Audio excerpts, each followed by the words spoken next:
அரசியல் என்பது புது நல சேவை. இப்போ வர்ற அரசியல்வாதிகள் எல்லாரும் காசை போட்டு காசு இருக்கிற ஒரு பிசினஸாக சேவைக்காக வரல. உதாரணத்துக்கு ஒரு அரசு அதிகாரியே ஒரு 10,000 வாங்கினான்னா அவனை கொண்டு போய் ஜெயிலில் அடித்து அவனோட இதே கெடுக்கும்.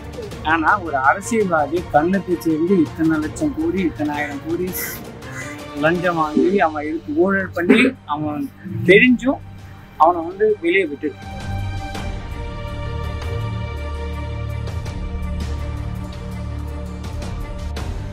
அதாவது நீங்க என்ன வாக்குறுதி வேணா கொடுங்க, ஆனா 6 மாசத்துக்குள்ள அந்த வாக்குறுதியை நிறைவேற்றணும். ஆனால் உங்க கட்சி நிதியிலேருந்து பண்ணுங்க, பொது பணத்திலேருந்து பண்ணக்கூடாது அப்படின்னா எந்த ஒரு அரசியல்வாதியுமே இலவசம் அறிவிப்பாங்க. அரசியல் என்றால் என்ன?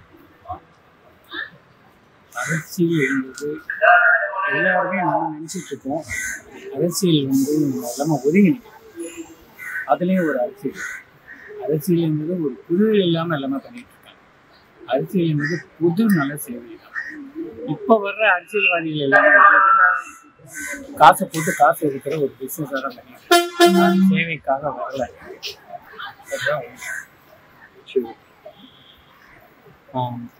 இந்த நாட்டுக்கு என்ன ஒரு விஷயம் கேடுன்னு நினைக்கிறீங்க?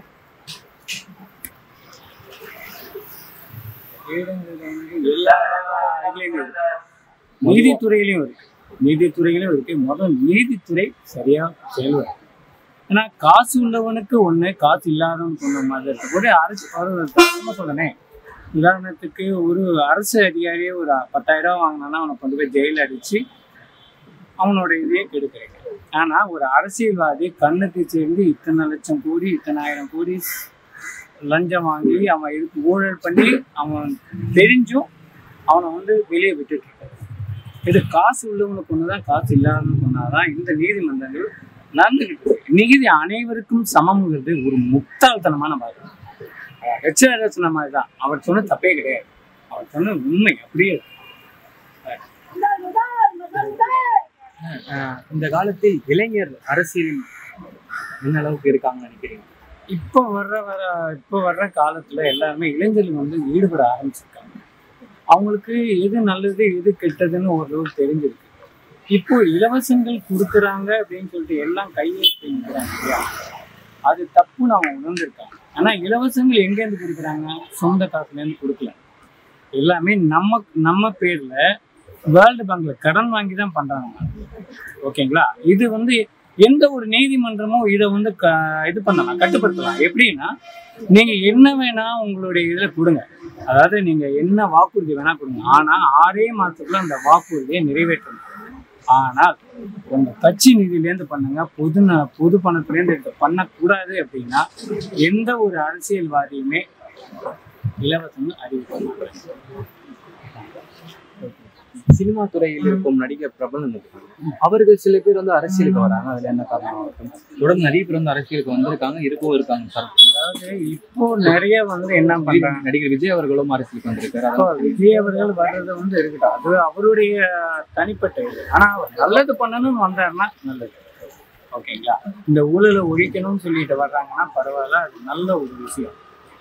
அவருக்கு ரசிகர் கொடுக்க முடியும். ஆனா ரசிகர்கள் என்ன பண்ண எல்லாத்துக்குமே சினிமா துறையில் இருக்க எல்லாத்துக்குமே எந்த ஒரு ஆக்டரா இருக்கட்டும் நம்ம காசுலாம் வளர்ந்துருக்கான் அப்படின்னு எண்ணங்கள் எந்த ஒரு ரசிகனுக்கு தோணுதோ அப்பதான் அவனுக்காக பாலாபிஷேகம் பண்றது என்ன பண்ணாலும் நீ உயிரை விட்டு பண்ணலாம். ஆனா நீ உயிரை விட்டா வீட்டை காப்பாற்றது யாரு?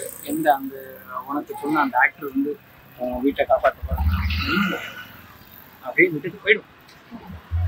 நடிகர் அரசியல் வரதுக்கு என்ன காரணம்? நிறைய பேர் வந்து புகழ் வரணுங்கிறதுக்காக வர்றாங்க, நல்லது பண்ணணுங்கிறதுக்காக வர்றாங்க, தான் மேல இருக்கிற கேஸை இது பண்ணணுங்கிறதுக்காகவும் ஒரு கட்சி அப்படியே அடமானம் வைக்கிறவங்களும் இருக்காங்க. ஓகேயா? அதனால அரசியலுங்கிறது வந்து இப்போ வர்ற வியாபாரம் ஆகிட்டு தான். இந்த வியாபாரம் என்னைக்கு சரியாகுதோ அன்னைக்கு நல்ல ஒரு ஆளுமை உள்ள ஒரு தமிழன் ஆகும். இன்னும் சொல்ல போனா கேரளாவில் தமிழன், அவரு கன்னடா மலையாளி ஆள்தான். அவனுடைய இயற்கை வளங்களை எப்படி பாதுகாக்கும்? கர்நாடகாவில் இருக்கும், அங்கே உள்ள அந்த நிலத்தின் இவர் தான் கன்னடம் தான் அவனோட. ஆனால் தமிழ்நாட்டை யார் தமிழ்னு சொல்லிக்கிறோம். ஆனால் இயற்கை வளங்கள் இங்கேருந்து கொள்ளையடிக்கப்படுவது இவங்க எல்லாமே இவங்களும் அதுக்கு ஒரு வழிமுறையாக அவங்களும் பண்ணிட்டு உங்க பார்வையில் இதுவரையும் நீங்க பிறந்ததுல இருந்தாலும் இத்தனை வருடங்களாகி ஒரு சிறந்த அரசியல்வாதினா நீங்க யாரும் சொல்லுங்க, நீங்க பார்த்தது இருக்கிறதுல இப்போதைக்கு சொல்ல போனா நான் இப்போ பரிவர்த்தனை இப்போ இருக்க ஒரு சரின்னு படுற ஒரு சீமான் ஒரு சரியான பாதையில கொண்டு போயிட்டு இருக்காங்க. எதுக்குமே இப்போ நானும் ஒரு இதில் நின்று இருக்கேன், நானும் சொல்லுவேன், நானும் இருக்கேன். அதுக்காக நான் சொல்லலை, நான் ஓகேவா. எனக்கும் ஒரு வாய்ப்பு இருக்காங்க. ஆனால் அவர் சொன்னது யாருக்கும் 5 பைசா கொடுக்காத கவுன்சிலர் நின்று இருக்கேன். அவங்க என்ன பண்ண சொல்லியிருக்காங்க, நீங்கள் போங்க, யாருக்கும் 5 பைசா கொடுக்காது, என்னங்கன்னா டிவி செலவு பண்ணிட்டு அப்படின்னு சொல்லி தான் பண்ணியிருக்காங்க. என் கைக்கா சொல்லி இப்போ நடிகர் ஆகட்டும், KPY பாலா ஆகட்டும், லாரன்ஸ் ஆகட்டும், அவங்களாம் பார்த்தீங்கன்னா இந்த உதவிகள் பண்ணிட்டு வராங்க. ஆனால் சில நபர்கள் அதை அரசியல் ஆக்குறாங்க. அதை நீங்கள் எப்படி பார்க்குறீங்க? சில நபர்கள் அரசியல் ஆக்குறாங்கன்னா அதை இப்போ இருக்கிற ட்ரெண்டிங்காக ஏதாவது பிரச்சனை ஓடிட்டு இருந்தீங்கன்னா அதை மடை மாற்றுறதுக்காக மட்டும்தான் இதெல்லாம் கொண்டு வர்றாங்க. இவன் அப்படி பண்ணுறான், அவனை ஒரு பெரிய ஒரு பிம்பமாக காமிச்சு இப்போ இருக்கிற பிரச்சனையெல்லாம் ஒழிக்கணும்.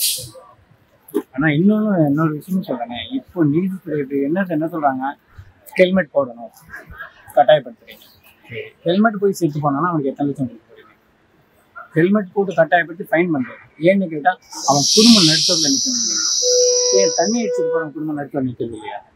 நான் என்ன கேட்குறேன், மது வீட்டுக்கு நாட்டுக்கு உயிருக்கு கேடுன்னு சொல்கிற அதே நீதிமன்றம் ஹெல்மெட்டு உன் வீடுக்கு பாதுகாப்பு, உன் ஃபேமிலிக்கு பாதுகாப்பு, நாட்டுக்கு நல்லது அப்படின்னு ஒரு வேணுங்கிற போடா வேடாதவன் போயிட்டு போகுது. நான் என்ன கேட்குறேன், அதே இது என்ன சொல்லலாம், ஹெல்மெட் போட்டால் செத்து போனால் உனக்கு நீ என்ன இன்சூர் பண்ணிட்டு ஹெல்மெட் போடாமல் செத்து போனால் நீ எத்தனை கோடி ரூபாய்க்கு இன்சூரன்ஸ் பண்ண ஒத்த பைசா உனக்கு கிடைக்காதுன்னு ஒரு சட்டத்தை போட. வேணுங்கிற போடா வேடாதான் போயிட்டு போகிறான். அதில் என்ன இருக்கு? இதை கட்டாயப்படுத்தி ரோடு நீ நாங்கள் வசூல் பண்ணுறோம், 1000 ரூபா வசூல் பண்ணி ஹெல்மெட் போட்டு ஹெல்மெட் 300 ரூபா, அதுக்கு 500 ரூபா வசூல் பண்ணி என்னத்துக்கு? நீதிமன்றம் இதெல்லாம் கண்டிப்பாக. நன்றி.